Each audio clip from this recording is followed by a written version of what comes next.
If you've been watching my channel for a while now, you may remember when we delved into the history of Tekken, exploring how it emerged from the fierce competition of the 90s gaming scene.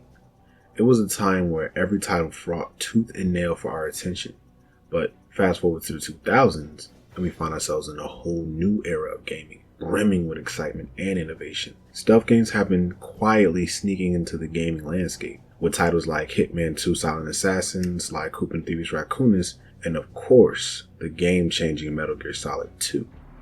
Now, don't get me wrong, this is not another deep dive into the Metal Gear universe, although we do love those.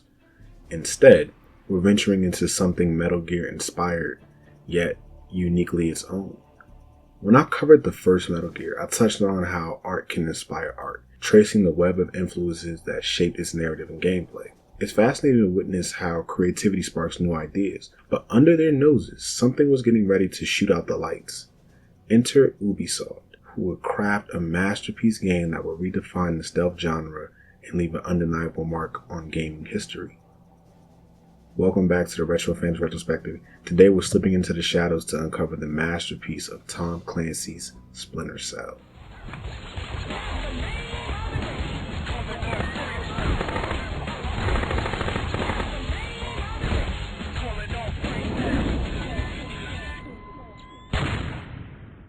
If you're just discovering this channel, you're in for a treat. We got a growing catalog of captivating retrospectives that peel back the layers on gaming's most fascinating and influential titles. From unsung gems to celebrated classics, our deep dives offer fresh perspectives that'll ignite your passion for the art form. If you enjoy an engaging retrospective that blends insightful analysis with the reverence for its subject matter, mash that subscribe button and ring the notification bell. You won't want to miss our upcoming exploration to the brilliant minds and landmark experiences that has shaped the incredible medium. Let's dive into this. Before we could talk about how stealth action got redefined in 2002, we need to go back in time to 1998. In the late 90s, the video game industry was rapidly evolving, and a small studio called Ubisoft was looking to make its mark. Enter Nathan Wolff, an inexperienced but ambitious game designer seeking his big break in the city. With no formal training but a passion for gaming, he took a chance and applied for a designer role at Ubisoft, impressing them with his creative thinking during an unconventional interview process. Joining Wolff was Ed Byrne, a fresh-faced college graduate hired straight out of school in early 1999. Together, they became part of an unlikely team of amateur developers given a shot at greatness in Ubisoft's New York office. Little did they know, their careers were about to be shaped by a paragon shift in the gaming world. On September 3rd, 1998, Konami released Metal Gear Solid, a stealth action masterpiece that redefined the genre. Its tense gameplay, cinematic storytelling, and innovative mechanics captivated gamers globally. Among those enthralled was Ubisoft's producer, Francois Coulon, who saw it as an opportunity to create something similarly groundbreaking. Coulon pitched the idea of a stealth-oriented shooter to Ubisoft's co-founder, who greenlit the project with a small, untested team. The year was 1999, and a fledgling team at Ubisoft New York was set to work on an ambitious new game called The Drift. Their vision was a mind-bending third-person shooter set in a post-apocalyptic world where the remnants of civilization floated amongst the clouds. The Drift's protagonist, Buster, was a quintessential hero for this retro-future setting, wielding a hulking gun with an attached TV monitor. The game oozed style, from its flying cars and analog gadgets to its dynamically reactive crowds. Under Wolff's direction, spy elements like surveillance cameras were woven in, allowing players to approach combat stealthily if they chose. The Drift was shaping up to be a dynamic emergent experience that blended genres fearlessly. According to Byrne, the idea was that we could probably just pick the best gameplay mechanics and combine them into a game, and that would be The Drift. But of course, the problem is you really just can't combine a whole bunch of gameplay mechanics and have it be cohesive. And I think ultimately, that's what killed the project. The Drift proved overly ambitious for Ubisoft's inexperienced New York team. When corporate looked at the high cost of operating a small studio in downtown Manhattan, they decided a relocation was necessary. The crew was given an opportunity to join Ubisoft's larger 300-strong studio in Montreal. Despite this move, The Drift could not be saved. Corporate deemed launching an entirely new IP too risky, and instructed producer Francois Coulon to retool the project to fit an existing Ubisoft franchise. The problem? Ubisoft had no shooter games in its catalog to build upon. Without an established character or property to guide development, the core team pressed aimlessly, hoping that some kind of conceptual third line would eventually materialize for their generic third-person shooter. The team even entertained using the James Bond license, going so far as creating a demo reel in a shot-in-the-dark attempt to impress license holders. But their Hail Mary pitches went unanswered. Drifting rudderless, the project appeared dead in the water, but something started to set the stage for a totally new emergence from the ashes of the drift. Sometimes innovators must deconstruct before they can build anew. Just when it seemed the drift was headed for the scrap heap, a fortuitous event occurred in August 2000.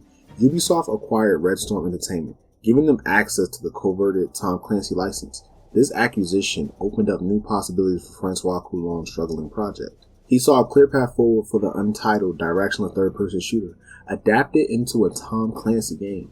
Already a fan, Coulon recognized the potential for a mass-market appeal. He had the team read the books, see the movies, and study what Clancy license had meant. However, the developers were less than enthusiastic about this mandate. Ed Byrne found it awful and stated, "I can admit it now. I'm sure Ubisoft won't love to hear this, but none of us loved Clancy. It wasn't our dream license."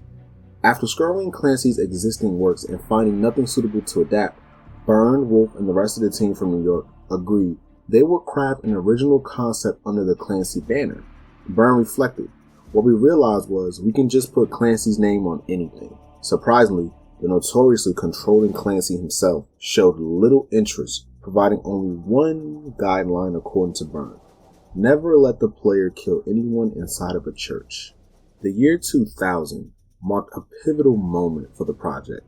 At that year's E3, gaming's biggest event, the highly anticipated Metal Gear Solid 2 was unveiled to feverish excitement. Ubisoft Montreal's still untitled endeavor suddenly found itself with an unexpected rival. Though the team was small and inexperienced, the espionage-themed game shared enough high-tech trappings with Metal Gear Solid 2 that Ubisoft saw competitive potential. The directive came down: make this a Metal Gear Solid 2 killer. Suddenly, the Murad mechanics and the ideas workshop during development had a clear target. The game will be rebranded as Splinter Cell. While Rainbow Six covered SWAT tactics and Ghost Recon handled military ops, Splinter Cell will carve its niche in an intel gathering Black Ops under the grounded prestigious Clancy banner. The goal crystallized: create the next premier stealth experience. However, defining what that would look like sparked an internal debate. One camp wanted to emulate the open-minded, naturalistic approach of Thief, the Dark Project. Others pushed for a more cinematic set-piece-driven style, akin to Metal Gear Solid itself. The solution? Divide creative direction across different packets, pairing level designers and environment artists to construct their own distinct missions. With their target locked, the quintessential Clancy stealth game positioned to dethrone Metal Gear Solid 2. The developers could finally channel all the experimentation during the drift into a truly innovative vision. Splinter Cell was taking shape, one divided by creative vision, but united by a revolutionary ambition. At Ubisoft Montreal, the team maintained a war room, where the game's overall structure took shape. Large foam panels adorned one wall, allowing them to map out story beats and attach corresponding levels, concepts, characters, and mechanics. In Byrne's design notebook, initial sketches for the iconic CIA HQ mission evoke old-school level design, sharp lines on graph paper with rooms and architectural features scrawled by hand. But the manually traced shadows represent something deeper. The refugee Splinter Cell's protagonist Sam Fisher could strategically exploit, turning the 2D blueprint into a cryptic maze of light and dark pathways. From these humble pen and paper layouts emerge an unprecedented degree of environmental mastery, honed by technical limitations into a foundational gameplay depth. Splinter Cell's revolutionary shadow work was taking shape, one light burst at a time. In-game Splinter Cell intricate smoke and mirrors was hard to detect. As the trick of great level design, Ubisoft constructed an elaborate village of false walls and facades around the player, artfully cultivating the illusion of a living, breathing world.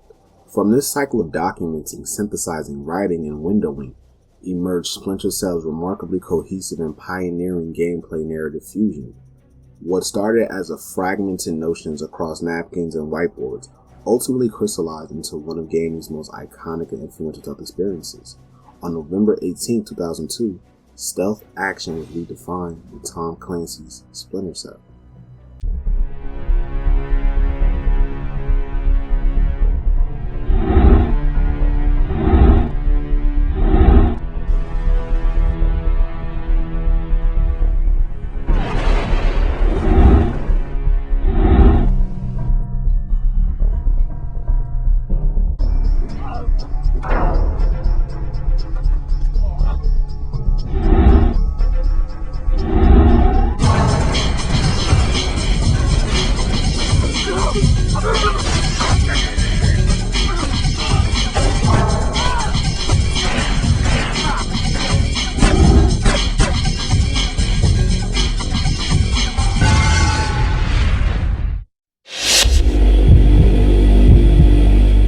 Here's a quick spoiler, as I'm about to tell the story of Tom Clancy's Splinter Cell.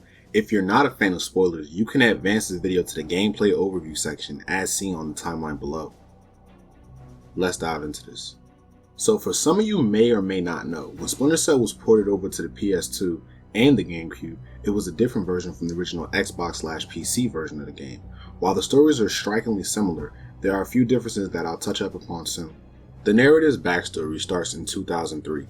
In response to the growing use of sophisticated digital encryption to conceal potential threats to the national security of the United States, the NSA has ushered forth a new dawn of intelligence gathering techniques. The top secret initiative, dubbed Third Echelon, marks a return to classical methods of espionage, enhanced with leading-edge surveillance and combat technology for the aggressive collection of stored data in hostile territories. When intelligence deemed critical to national security cannot be obtained by traditional means, Third Echelon is granted clearance to conduct physical operations. Denied to exist by the US government, Third Echelon deploys its known Splinter Cells, elite intelligence gathering forces consisting of a lone field operative supported by a remote team. Like a silver glass, Splinter Cell is small, sharp, and nearly invisible. The following year, on March 10, 2004, the CIA contacted NSA officials regarding the loss of contact with agents Allison Madison and CIA operative monitoring widespread communication shortages plaguing the former Soviet Republic of Georgia. A second operative, Agent Bossing, was inserted into the Georgian capital Tbilisi to locate Agent Madison, only to drop from contact 7 days later. Fearing for the lives of American agents compromised at the hands of a suspected terrorist effort, Third Echelon has activated a Splinter Cell operative, Sam Fisher, to locate the missing agents and evaluate the situation.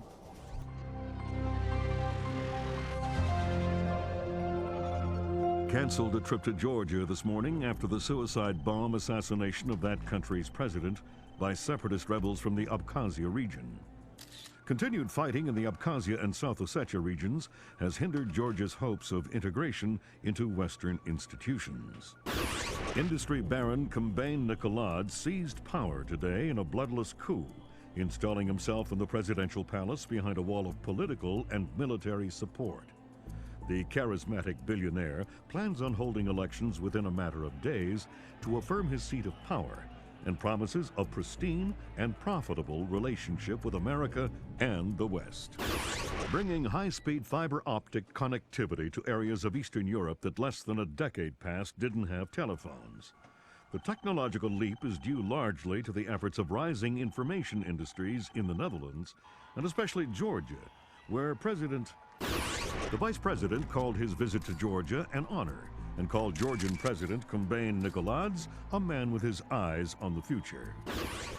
The game opens up with a training session with Third Echelon Operatives Coordinator Irving Lambert, who is guiding Sam Fisher through the basis of NSA orientation.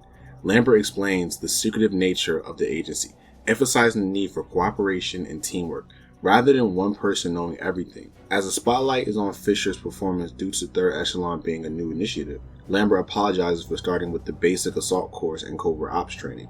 With Lambert's guidance through the earpiece, Fisher successfully completes each challenge, impressing Lambert with his skill and efficiency. At the end of the training, Fisher meets with Lambert and Vernon Wilkes Jr., who welcome him into the NSA and specifically into the Third Echelon Initiative.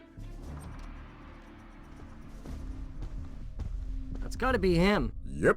Sam Fisher, let me introduce you to Vernon Wilkes Jr. Hello. Hey, I've heard crazy things about your work. I hope you don't mind. I told him some of your stories from Kuwait. We're all friends here. Right on. Junior Wilkes is a longtime NSA employee. He'll be your wheels, wings, and weapons. He coordinates transportation and equipment. Great. For sure. Man, you must be itching to get back out in the field, huh? It's all I'm good at. Well, it's all we need. Welcome to the NSA. I'm sure things are going to come together famously. Third Echelon is a brand new initiative, and we're going to have a lot to prove. Right. The two of you will be Third Echelon's first team on the ground. Be ready for it, and do us proud. Welcome to the NSA. During the debriefing of Sam's first mission, it was discovered that the bodies of Agent Blaustein and Madison were found in the Tbilisi Police Precinct morgue. Before their deployment to Georgia, these agents have been equipped with subdermal tracking implants. The implants were extracted from their bodies and delivered to the Georgian Ministry of Defense by a man named Vlasta Songrenko.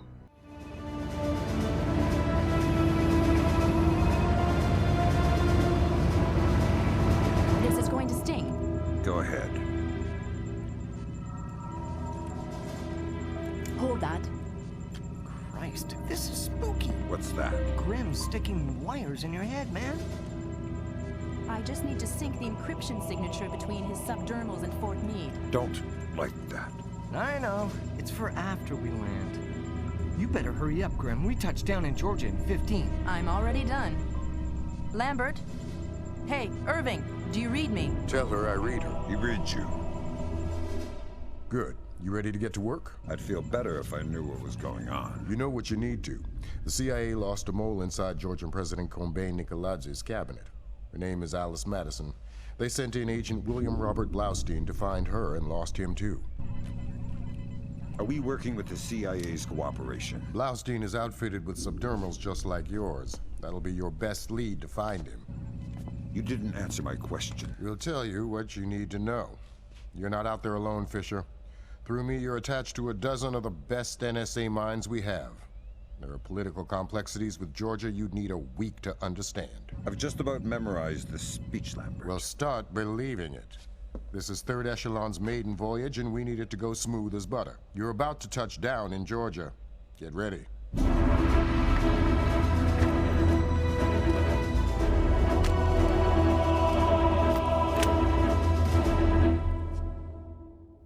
Sam Fisher's first mission as a Splinter Cell thrust him into the heart of a mystery involving two missing CIA operatives, Alice Madison and Robert Blaustein. Their disappearance while investigating the illicit activities of Georgian President Kombay Nikoladze prompts Fisher's intervention. The mission unfolds under the shroud night, with Fisher commencing his operations in the dimly lit civilian apartment complex courtyard. Guided by Irving Lambert's instructions through the subdermal implants, Fisher's first objective is to rendezvous with CIA informant Thomas Gergendice, situated in a nearby warehouse. Scaling ladders, navigating through ventilation slabs, and utilizing zip lines, Fisher infiltrates the warehouse. Engulfed in flames, amidst the chaos, he locates Gergendice, who provides crucial intel on the whereabouts of the vital tracking device before succumbing to his injuries. Directed by Lambert, Fisher proceeds to Blaustein's safe house in pursuit of the elusive black box. Upon arrival, he encounters hostile mercenaries scouring the premises. Fisher maneuvers past them and assesses Blaustein's concealed computer, retrieving data that unveils Blaustein's demise and leads Fisher to a nearby police station. As Fisher maneuvers through the alleys of an old town, Lambert unveils the corruption within the local police force, granting Fisher authorization to employ the Fifth Freedom Principle in his pursuit of justice. Infiltrating the police station, Fisher discovers the bodies of Blaustein and Madison in the morgue, their subdermals removed. Tasked with retrieving security footage, Fisher successfully identifies the culprit responsible for the deaths and even identified the license plate, facilitating Third Echelon's pursuit. With this intelligence secured, Fisher escapes the scene alongside field runner Vernon Wilkes Jr. Information extracted from President Nikoladze's computer exposes a strategy of terror aimed at Azerbaijan, employing techniques of information warfare. Georgian commando units have orchestrated an invasion with the objective of destabilizing their oil-rich neighbor. This revelation has paved the way for NATO's potential intervention with the Caucasus region. Mark a steady rise in Georgia's economy. Once central to the former Soviet Union's development and manufacture of weapons, Georgia has recently resurfaced as a potential player in the world military industry. with active contracts in Russia, Turkey, Germany, and even has stated the need, especially in these times, for a reliable source of oil in the Middle East. Commerce Secretary Moore, on a visit to Azerbaijan this morning, noted the tiny nation's enormous potential for oil, calling on American investors to provide the necessary funds for tapping the reserves. In many ways, a leader from a bygone era. His beliefs are very firmly founded in Georgian orthodoxy. His political standings more in line with the early 20th century. Would you fault him then as a politician? No, not at all. Kumbayn Nikoladze is all politician. He's done wonders for the Georgian economy. A brilliant tactician. It's more a question of ethics. And ethically speaking? Well... Fisher's second mission commences on the roof of the East Wing of the Ministry's headquarters, orchestrated by 3rd Echelon's Operation Coordinator Irving Lambert. Having analyzed surveillance footage obtained from the 7th Tbilisi Police Precinct, Lambert identifies Russian mercenary Vyacheslav Grinko as the individual responsible for the disappearance of Agents Blaustein and Madison. Fisher's objective: intercept Gringo in the parking garage for crucial intel, all while maintaining extreme stealth to avoid triggering alarms and aborting the mission. Descending into the building through the lower floor, Fisher navigates through the book room, circumventing patrolling guards and surveillance cameras. Upon locating Gringo's car and his driver, Hamlet, Fisher interrogates Hamlet, extracting information about the intimate meeting between Gringo and Canadian hacker Philip Mace in a glass elevator overlooking the courtyard.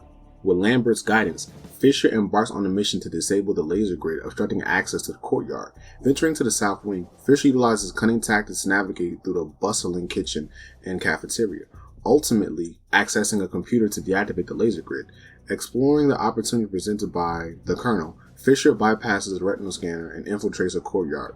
Positioned strategically, Fisher records Grinko and Mace's conversation, uncovering Nikoladze's covert operation. Lambert authorizes Fisher to proceed with Fifth Freedom territory, tasking him with infiltrating Nikoladze's office in the North Wing to retrieve vital information stored on his computer. Scaling the building, Fisher penetrates Nikoladze's office, hacks his computer, and obtains damning evidence of Nikoladze's extensive activities in Azerbaijan. Faced with Grinko's pursuit, Fisher dispatches incoming soldiers and evades them, transmitting the acquired intel to Lambert before making his escape. With his objectives accomplished and the intimate threat revealed, Fisher rendezvous with field runner Vernon Wilkes Jr. as Lambert declares the escalation of tension, signaling the onset of a potential war. What the hell did you find in there, man? Lambert's flipping out big time. What's he saying? That we're going to war. Most of the Georgian commando units in Azerbaijan have been forced out due to NATO and US intervention, leaving only a handful of covert cells behind. Among them is a group stationed in an oil rig in the capital C, which maintains communication with the presidential palace in Georgia through a secure network. Georgian special forces have taken hold of villages scattered throughout Azerbaijan. Incredibly, Kumbayn Nikoladze appears to have been able to move thousands of troops across the border over a course of weeks, completely hidden from both local and international authorities through a high-tech. Number of Azerbaijani casualties are unknown, but early estimates number in the high. The freedom-loving people of the world cannot stand idly by and allow an act of such staggering inhumanity and scale. In their third day of fighting, US-led NATO troops took 3 more Azerbaijani villages occupied by Georgian special forces. US troops met only light resistance and suffered minimal casualties. The Georgian commando cells are becoming increasingly hard to locate as military intelligence suffers repeated. Kumbayn Nikoladze has vanished, along with his top military advisors. Speculation points to Nikoladze's fear of a war crimes tribunal as motivation. A 2-minute webcast from locations unknown, Georgian President Kumbayn Nikoladze called America and its allies an army of scarecrows, declaring them helpless to defend themselves or their homeland.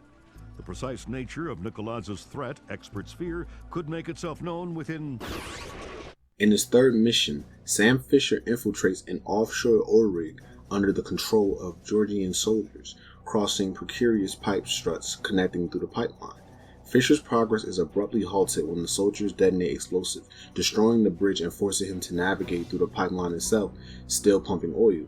Emerging from the interior, Fisher observes a Georgian technician, Pryatir Lyava, and his escort arriving on a boat. Climbing ladders and traversing the rig's structure, Fisher eavesdrops on Georgian radio chatter, revealing incoming American airstrikes. Amidst the chaos, Fisher tells Liava, incapacitates him, and retrieves the crucial documents from his briefcase. As Liava attempts to flee, Fisher gives chase amidst the escalating conflict between American airstrikes and Georgian resistance. With their escape options dwindling, the Georgian helicopter and escape ship are destroyed, leaving them stranded in the final confrontation. Fisher neutralizes Liava, securing the laptop and encryption key from his briefcase. Escaping the oil rig, it succumbs to destruction, and Fisher evades both the ravages of war and the advancing American troops, completing his mission amidst the chaos of the rig's demise. In the next mission, 3rd Echelon assigns Sam the task of infiltrating Central Intelligence Agency headquarters based on intelligence suggesting a mole. Shortly after the oil rig attack, Georgian President Nicholas initiated a series of technology-driven terrorist assaults in retaliation against the U.S. The sole lead to Nicholas' location points to a suspected mole operating within the Central Intelligence Agency.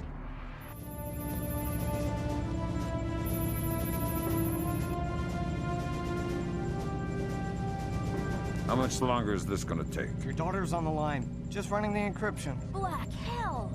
What's up, Grim? The data you glommed off the rig. There's no way the Georgians could have gotten this much intel without a man inside the CIA. Fisher, you're up.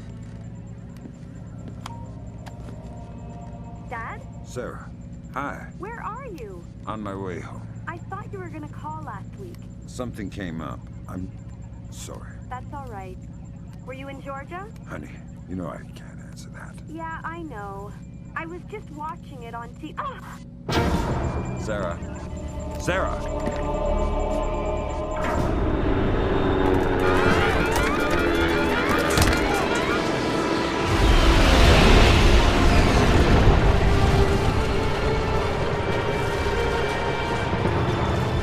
Grim's daughter. Wilkes. You okay? I think so. Hope everybody's all right back there. We just had a faulty collision warning. I've never seen anything like it. The entire herd went haywire. Anybody have a line back to 3rd Echelon? I'm here, Fisher. What the hell's going on? Nicholas just declared war on the U.S. What? The Georgians hit our communications, transportation, power grids. We still don't know how extensive the damage is. What's our defense? What are we doing? What do we have? Nicholas caught us with our pants down. All we've got is the laptop you pulled off the oil rig. My daughter. I know. I've got people heading over there. This whole country's a mess. I need to see Sarah. You know what you need to do. We're helpless until we find Nicholas. You're heading for the CIA. Your mission just became critical. Failure at the Red Bear Army Community Hospital in Mississippi resulted in 17 deaths and over 30 injuries. Both county electricity and backup generators were destroyed, leaving military train traveling to Norfolk, Virginia collided with a commuter rail line after an apparent failure of its automated routing system. U.S. military has not released the contents of the train's cargo, though federal authorities have evacuated a 20-mile radius surrounding the wreckage. Though no official death toll has been given, initial reports indicate the deaths of over 40 enlisted men. Potential civilian casualties are believed to be much lower. Newspapers talking about cyber terrorism, an information crisis, information warfare. Call it what you will, but realize that no American is safe until we mobilize our army. Rescue workers, their information grid entirely disabled, were unable to respond to the crash for nearly an hour. Injuries became fatalities as, to combat Nicholas, the Georgian president still in hiding. Though his first wave of cyber terrorism focused on military targets, intelligence proposes that a large-scale civilian target could just as easily... We have faced terror before and triumphed. I promise here to the American people that we will triumph again. Earth is too small a place for the perpetrators of these acts to hide. The United States and her allies will enact a justice that is swift, true, and absolute. Following the discovery of a mole leaking information from the CIA to Nicholas, 3rd Echelon deployed Sam Fisher to infiltrate the CIA headquarters and uncover identity of the traitor. Tasked with retrieving crucial data from the central server, Fisher must navigate the complex without triggering any alarms to avoid compromising the mission.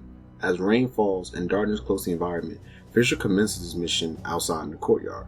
With guidance from 3rd Echelon's operator coordinator Irving Lambert, Fisher stealthily moves through the facility's interior, evading security guards and maintenance workers. Despite the late hour, the premises remain occupied, posing continuing threat to Fisher's covert operation. Navigating through the hallways, Fisher locates his SC-20K and retrieves non-lethal gadgets left for him.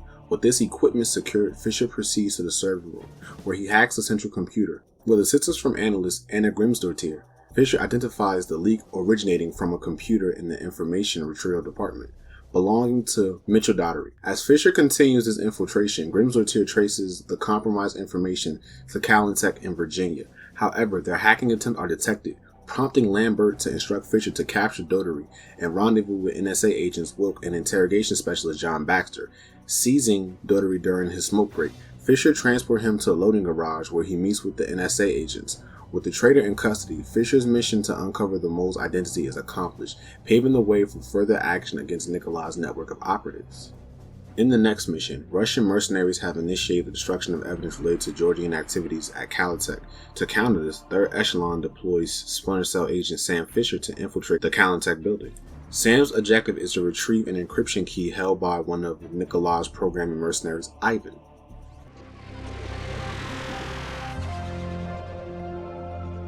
Appeared on the internet at 3 o'clock this morning. My declaration of war against the United States of America and its allies.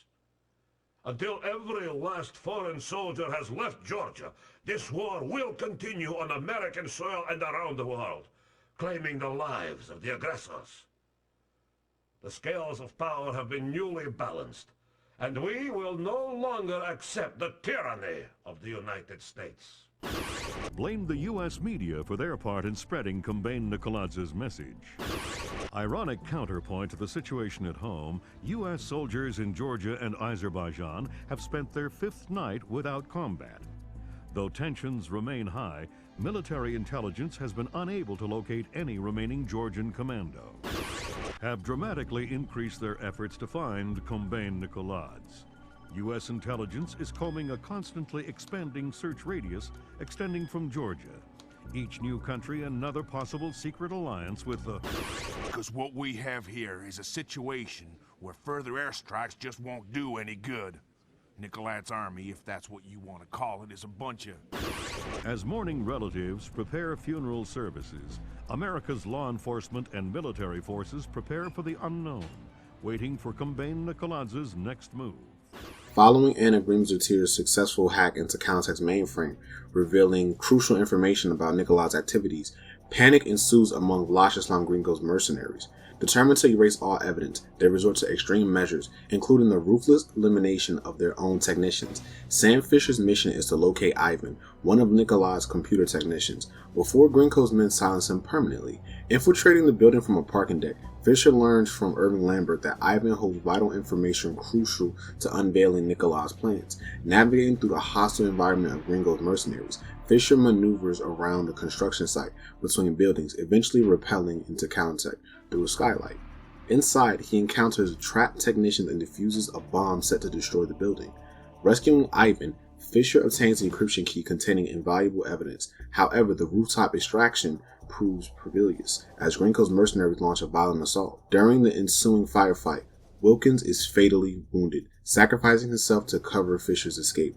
Despite Fisher's successful extraction, the FBI later seizes Caltech, apprehending surviving mercenaries for interrogation. The operation marks a significant blow to Nikoladze's terrorist network, as authorities intensify efforts to dismantle his operations and safeguard national security. Nuclear Power Plant is a standalone solo campaign level featured exclusively in the PlayStation 2 version of Tom Clancy's Splinter Cell. In this mission, Fisher is tasked with tracing a microwave relay necessitating his infiltration of the nuclear power plant situated in Russia.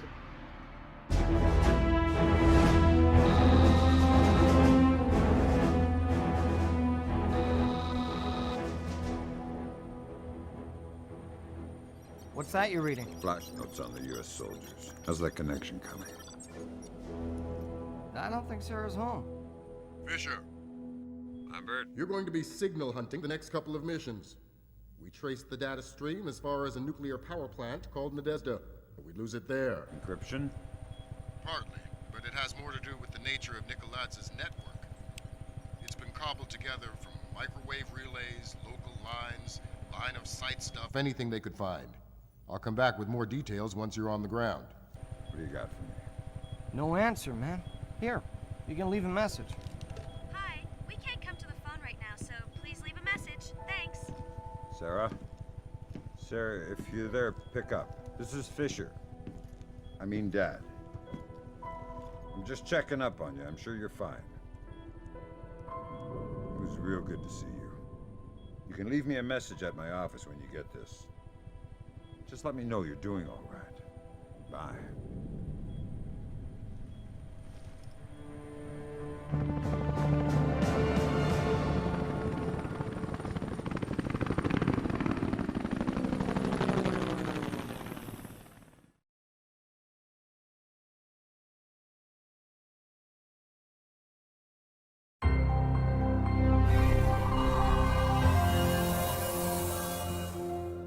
Revealed moments ago caught U.S. intelligence completely by surprise. The video webcast by their Georgian captors shows the soldiers mistreated but in apparent good health. The Army has not yet released the identity. President David Bowers personally thanked agents of the FBI for their patriotic heroism in the Halloween night apprehension of 3 Georgian mercenaries from the Kalinatech building in downtown Langley. All 3 Georgian mercenaries have been identified as current employees of the Russian Secret Service. NATO inspectors and U.S. intelligence have begun focusing their search for Kombain Nikolads on Russia and its satellites.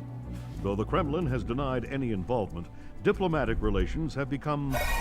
NATO inspectors are meeting light resistance in their investigation into Russia's possible support of Kombain Nikolads' campaign of terror against the United States.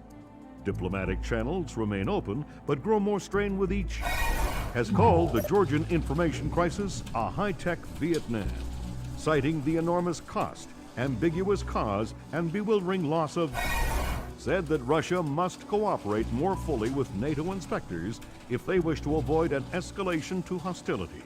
What is the Kremlin trying to hide? Sam Fisher is dispatched to infiltrate the facility, triggering a false meltdown alert to evacuate technicians. Fisher maneuvers through the plant's confines, discovering unsettling revelations along the way. Amidst the investigation, Fisher uncovers evidence of illicit nuclear material transfers, orchestrated by Gringo's operatives, disguised as Russian military personnel. Tracking the relay responsible for masking their signals, Fisher's actions facilitate Anna Grimsdottir's discovery of Mace's covert communication strategy. In a daring move, Fisher stows away on a waste disposal train to intercept the nuclear material, but the operation takes a tragic turn when Wilkes is fatally shot by a guard during extraction. The loss of Wilkes marks a somber moment with the team, compounded with the introduction of the Coens, who joins Fisher's mission in the aftermath of this devastating event.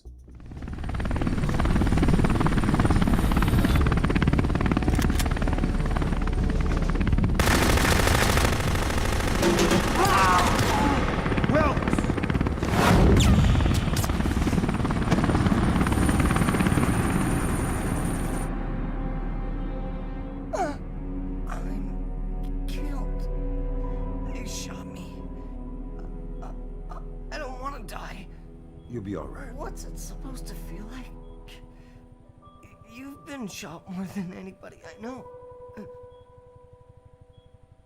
I'm gonna be okay. Wilkes. I'm gonna live. You're dying, Wilkes.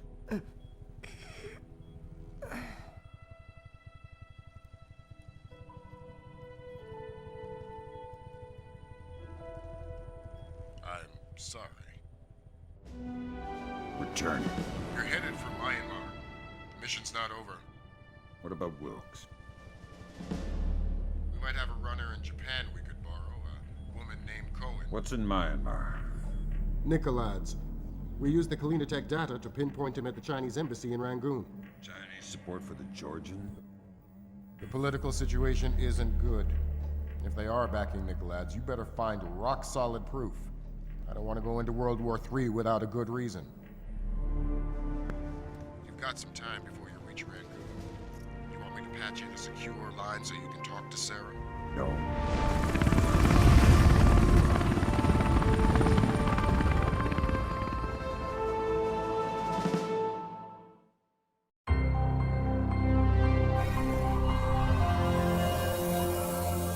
has cleared Russia of any support for Kombain Nikoladze or involvement in the Georgian information crisis. Though tensions have eased on one front, the latest attack in Kombain Nikoladze's information crisis. 37 security and emergency services personnel have been declared dead, with unknown casualties among employees at the dam.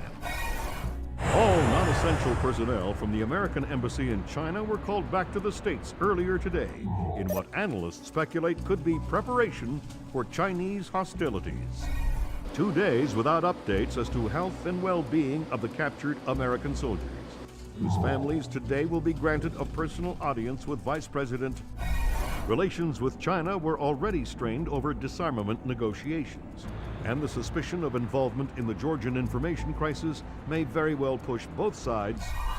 In the original 6 mission, Third Echelon has intercepted communications between Nikoladze and the Chinese embassy in Myanmar. Fisher's objective is to infiltrate the Chinese embassy in Myanmar and gather evidence to verify any potential conflict between Georgian President Nikoladze and the People's Republic of China.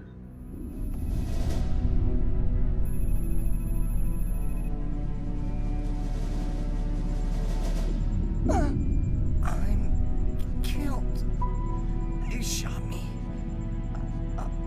I don't want to die. You'll be all right. What's it supposed to feel like?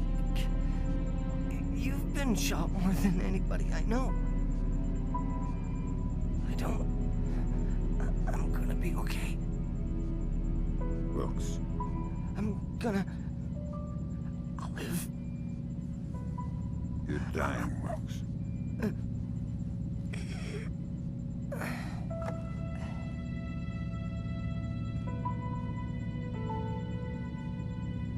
Are you all right? Is that a joke? I'm sorry. Journey. You're headed for Myanmar. The mission's not over. What about Wilkes? We're scrambling for a replacement. We might have a runner in Japan we could borrow, a woman named Cohen. What's in Myanmar? Nikoladze. We used the Kalinatech data to pinpoint him at the Chinese embassy in Rangoon. Chinese support for the Georgians? The political situation isn't good. If they are backing Nikoladze, you better find rock-solid proof. I don't want to go into World War III without a good reason. You've got some time before you reach Rangoon. Want me to patch a secure phone line so you can talk to Sarah? No.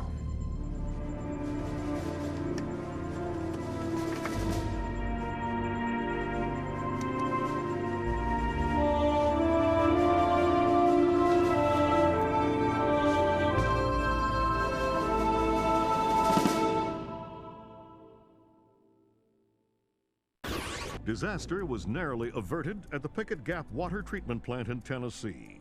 Plant management attribute the malfunction to a remote viral attack, possibly the latest act of terror in the Georgian information crisis. Still have no leads in the search for Kombain Nikoladze. NATO and charity groups working in Azerbaijan continue to uncover the corpses left from what was only the beginning of the Georgian president's campaign of high-tech terror. If not for the swift intervention of plant employees, hundreds or even thousands could have become life-threateningly ill from contaminated water. They say we're safe and all right, but then they tell us to boil our water. Seeing the disaster averted at Pickett Gap, a possible turning point in the Georgian information crisis, marking the first time American authorities were able to recognize and overcome one of Nikoladze's acts of terror. Described early diplomatic negotiations with China a mixture of silence and antagonism. The Chinese claimed that the U.S. are using suspicions of Georgian support as an unfounded excuse to inspect Chinese weapons stores, and have so far refused cooperation. If possible, lending an even greater urgency to the search for Kombain Nikoladze. Tasked with investigating the potential collaboration between General Kong Freong and the People's Republic of China and Nikoladze in the Georgian information crisis, Sam Fisher embarks on a mission to infiltrate the Chinese embassy in Myanmar. With the loss of Vernon Wilkes Jr. during the Kalisek operation, Fisher is assigned a new field runner, Francis Cohen, to assist him. Arriving in an alley near the embassy, Fisher navigates through the streets, evading patrols and circumventing guards protecting the area.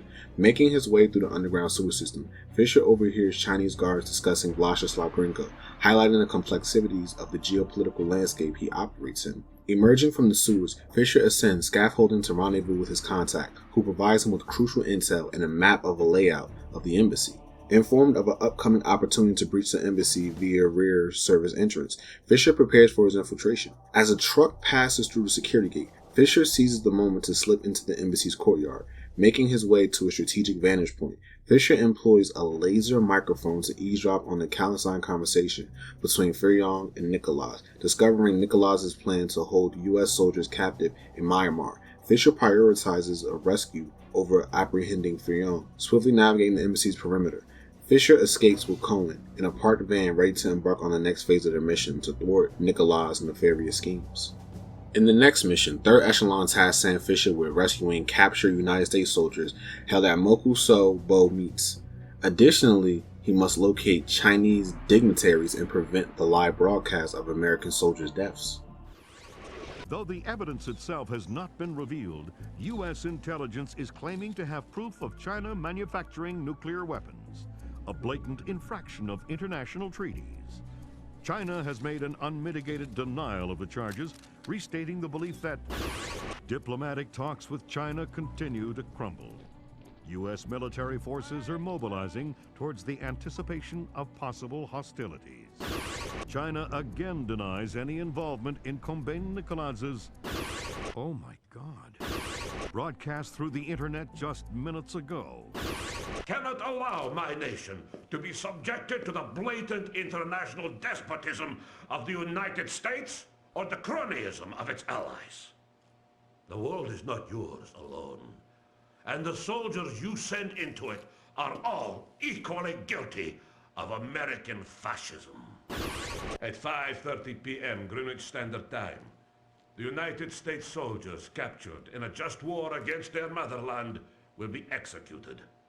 Their deaths broadcast for the world to watch.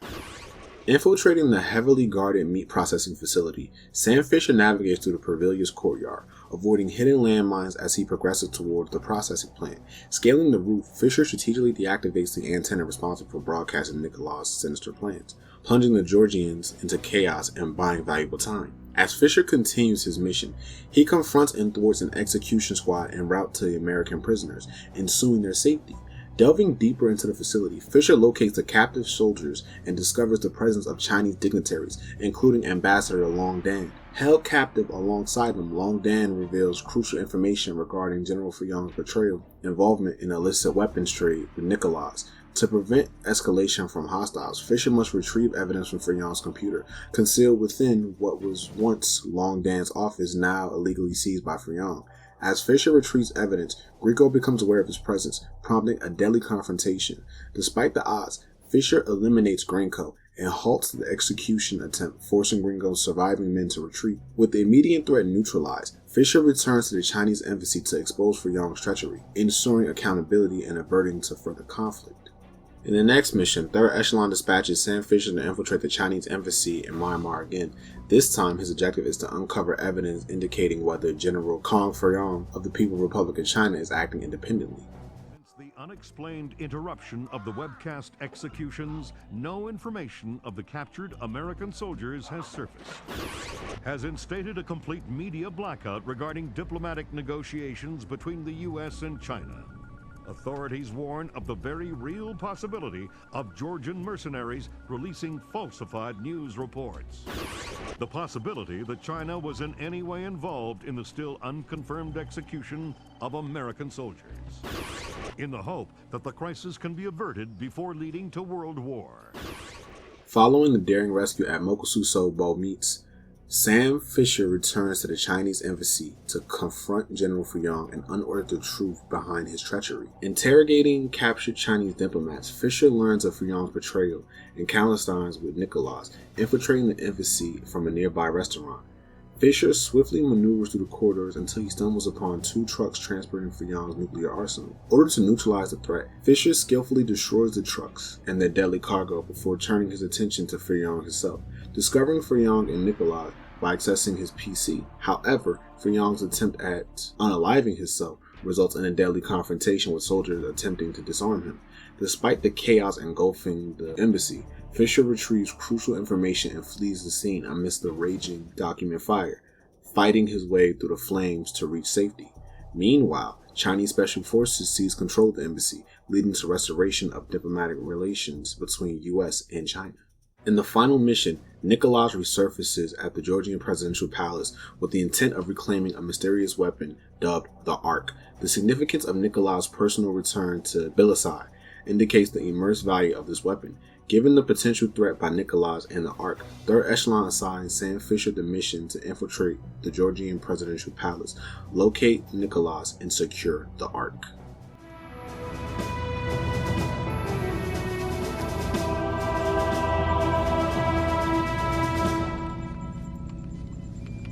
Fisher, it's time we talked about the Ark. What is it? What Nikolaj wants most in the world and what we're going to catch him by. That's all we know. We know the Ark is hidden somewhere inside the Georgian presidential palace, and we know Varlam Kristavi is letting him take it. Who's Kristavi? The new president of Georgia, pushed into power by our friends at the CIA. It doesn't make sense. We'll do the thinking. Your primary mission in Georgia will be Nikolaj. We get him and the game's over. The good guys win. Were you talking to Lambert? Yeah. How soon before we touch down in Georgia? We don't. You'll be making a halo jump. Goody. Dad, is that you? Sarah? It's good to hear your voice. Are you coming home? The TV said you guys beat Nikolaj. It's not that simple. So you're not coming home? No, honey, not yet. But soon.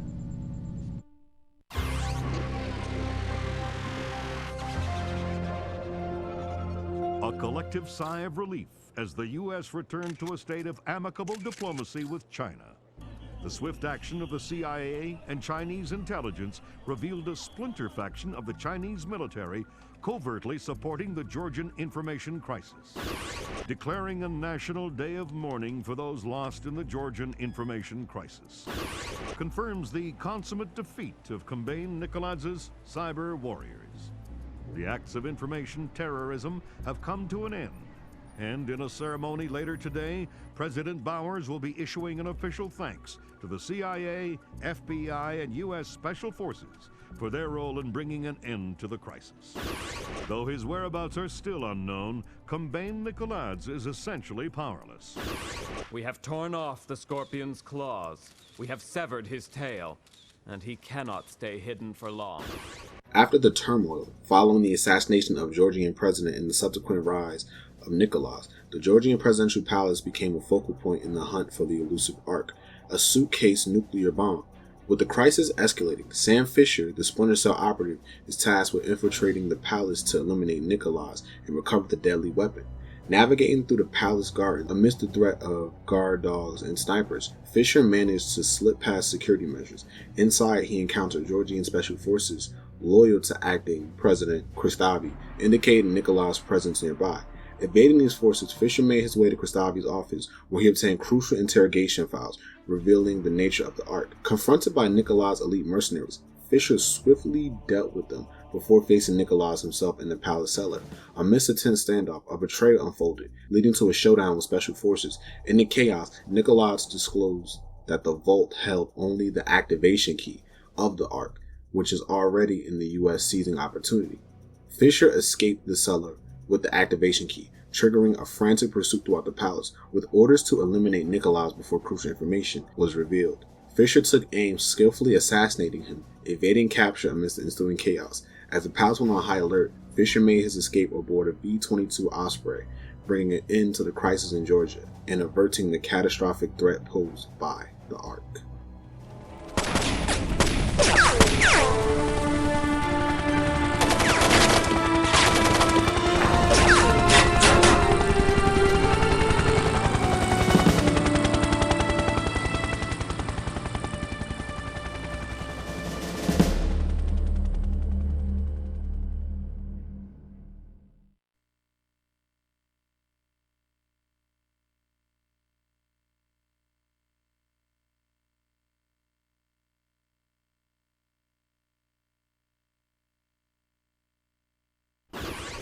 An 8-story apartment building and surrounding 4 blocks in Hopegate, Maryland, were evacuated today by the National Guard. Authorities cited a gas leak as the reason for the evacuation, stressing that today's events had no relation whatsoever to Combain Nicolats or the Georgian information crisis.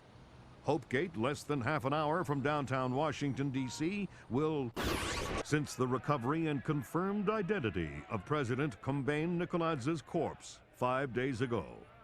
Palace guards fatally shot President Nicoladze in the midst of what appears to have been an attempted ousting of acting President Varlam Kristavi. In a press conference this morning, U.S. President Bowers lauded the American people for their courage. We were injured, we stumbled, but we did not fall. The world knows no hardship or terror that American tenacity cannot overcome. The world knows no problem that American ingenuity cannot solve. And so Dad, I extend my what's so deepest funny? admiration to every U.S. citizen of the world, to every civilian and every soldier standing firm against the terror and tyrannies of wicked men. History will not forget your resolve. History will not forget your resolve. Dad, what's going on? You haven't laughed since the Reagan administration. It's nothing. Forget about it. We have kept the bright flame That's the of secure American line, honey. freedom It's for me. burning throughout the world. May God clear our vision and strengthen our minds for the work to come. And may God bless America. You're not leaving again, are you, Dad?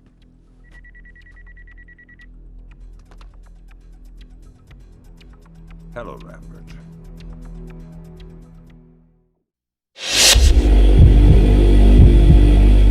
The core gameplay of Splinter Cell revolves around stealth and utilization of light and shadow. Sam Fisher must move carefully through levels, sticking to darkness to avoid enemy detection. A light meter shows how visible you are, encouraging players to take out lights or use night vision thermal goggles to better navigate. While armed, ammo is limited, discouraging running gun tactics. Instead, non-lethal options like the sticky shocker, airfoil projectile, and CS gas allow for incapacitating enemies quietly. Fisher can also sneak up and grab enemies from behind to interrogate, knock out, or use as human shields. Movement is a key focus, with abilities to mantle over obstacles, hanging from pipes, split jumps up narrow passages. Overall, Splinter Cell demands patience, planning, and precise execution. Sprinting into combat is rarely an option. Players must carefully scout ahead, exploit shadows, and capitalize on Fisher's arsenal of stealth-focused weapons and movement abilities to progress without raising alarms. The strategic gameplay created tense scenarios where a single mistake could jeopardize the entire mission. Due to stealth being the primary genre gameplay, combat suffers, with Sam's one-hit knockout only working while behind the NPC. If you're in front of the NPC, the one hit would alert enemies to your location. The main place where the gameplay may suffer comes from shooting your weapons. In training, Lambert informed Sam that his gun should always be the last resort anytime. Since Lambert said this to Sam, aiming your gun is always stressful due to your aim being off. But besides that, the gameplay is still pretty solid.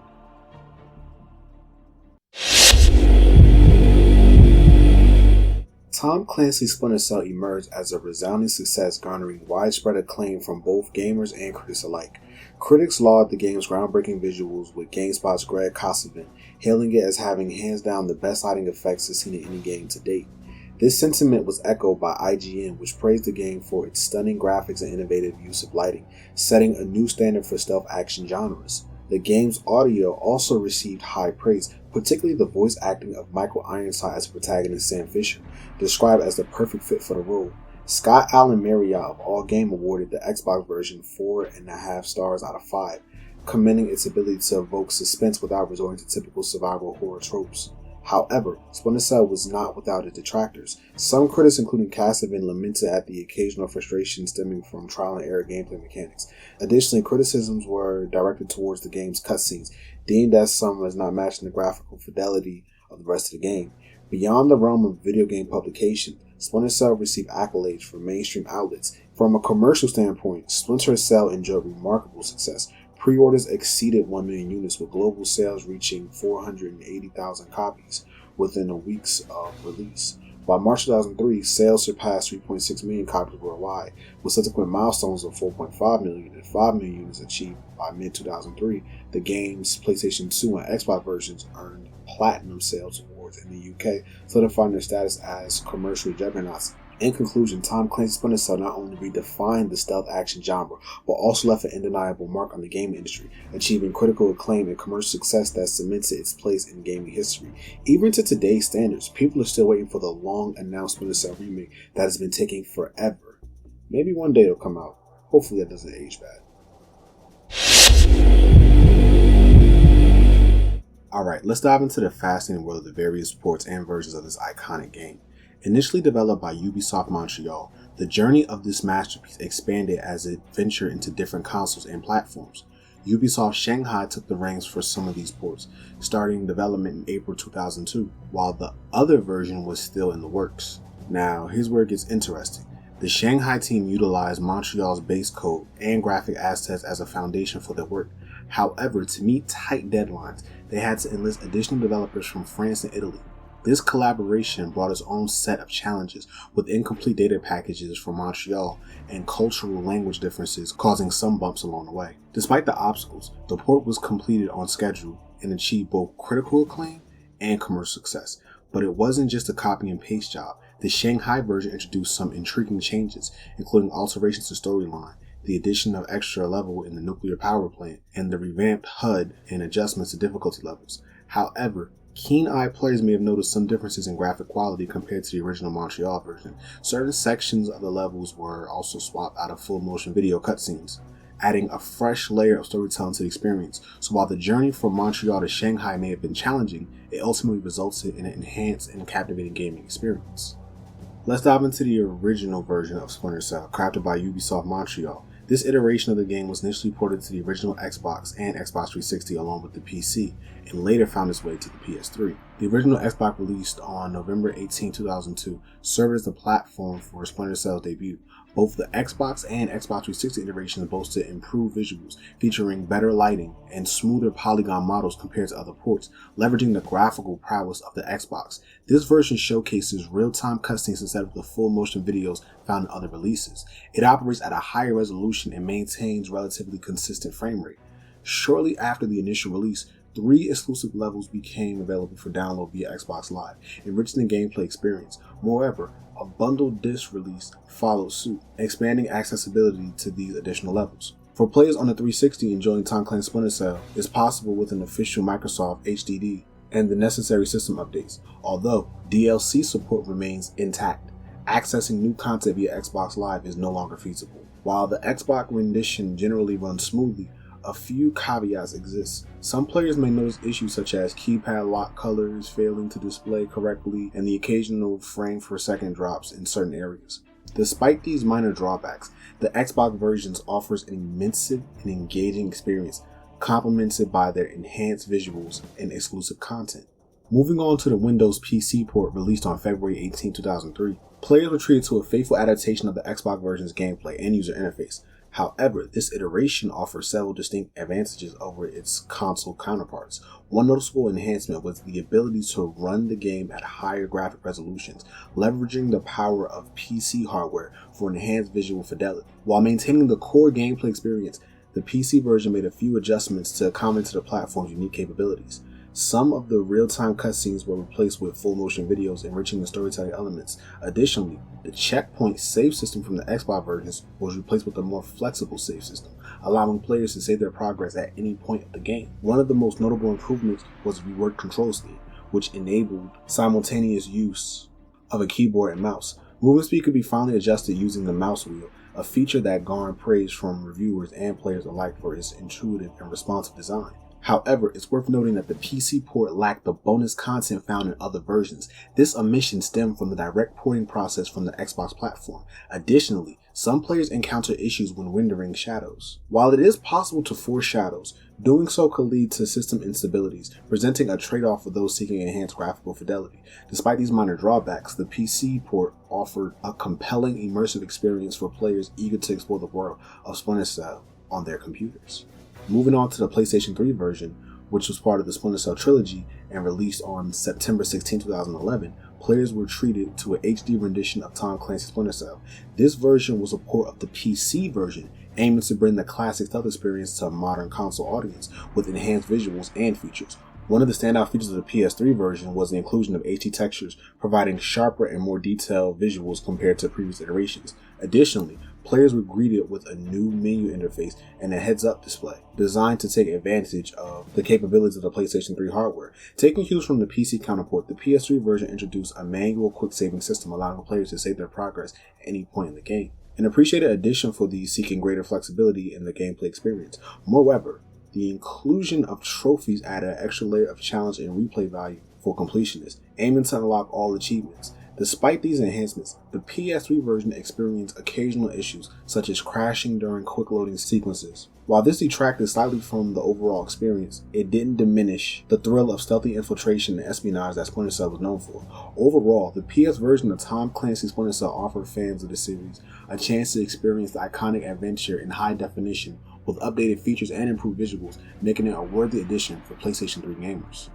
Now that we've explored the releases from Ubisoft Montreal, let's dive into the ports developed by Ubisoft Shanghai, the studio that was responsible for bringing the game to the Sony PlayStation 2 and the Nintendo GameCube platforms, offering a different experience to gamers on these consoles. The PlayStation 2 port, released on March 28, 2003, brought Tom Clancy's Splinter Cell to a wider audience. However, due to the hardware limitations of the PlayStation 2 compared to the Xbox, some compromises had to be made. Despite running at a lower resolution and featuring more jagged edges on duller colors, the PS2 version still offered an engaging gameplay experience. The oil rig level, for instance, lacked the vibrant daytime sky scene in other versions. Additionally, loading times were longer, and the layout of levels were adjusted to accommodate the hardware constraints, resulting in segmented areas with loading screens between them. Some gameplay tricks like wall jumping were also altered or removed, yet the PS2 version brought some unique elements to the table.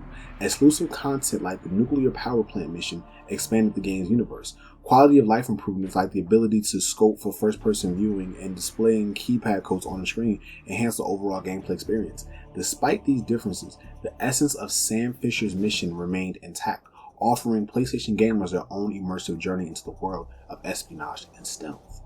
The Nintendo GameCube version of Tom Clancy's Splinter Cell, released on April 8, 2003, brought its own unique flair to the stealth action genre. Unlike the PlayStation 2 version, which had to make more graphical sacrifices, the GameCube version benefited from its more powerful hardware. Running at the same resolution as the Xbox version, it boasted smoother visuals with fewer jagged edges and more natural colors compared to its PS2 counterpart. However, despite these improvements, the GameCube version still had to compromise on some lighting effects to maintain performance. This game also featured full motion video cinematics, akin to the PlayStation 2 version, replacing the real-time cutscenes in the Xbox release. Additionally, missions were structured differently, offering a slightly altered gameplay experience from its Xbox counterpart.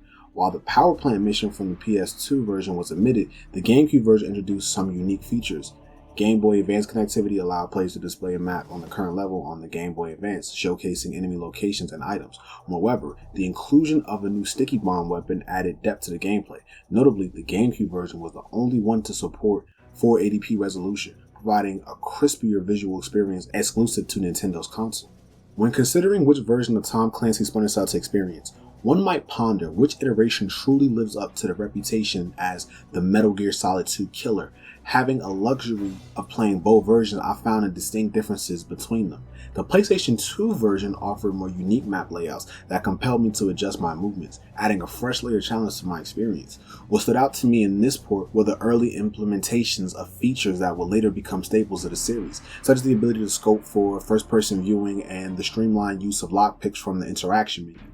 On the other hand, revisiting the original version experience on the PS3 was still a captivating journey.